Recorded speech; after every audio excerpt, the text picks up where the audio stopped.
वज़ीर-ए-आज़म मोदी की अपील पर मुल्क भर में लोगों ने कल रात 9 बजे 9 मिनट के लिए मोमबत्ती, मोबाइल की फ्लैशलाइट और शम्में रोशन की।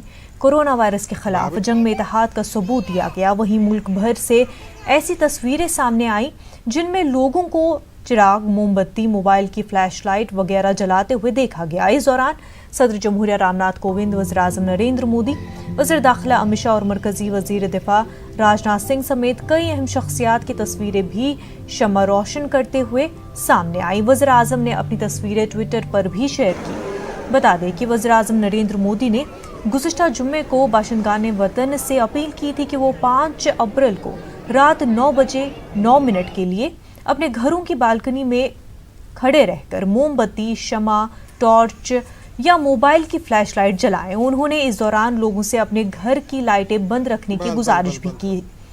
अपने इस पैगाम के दौरान भी उन्होंने लोगों से समाजी दूरी बनाए रखने की अपील की थी।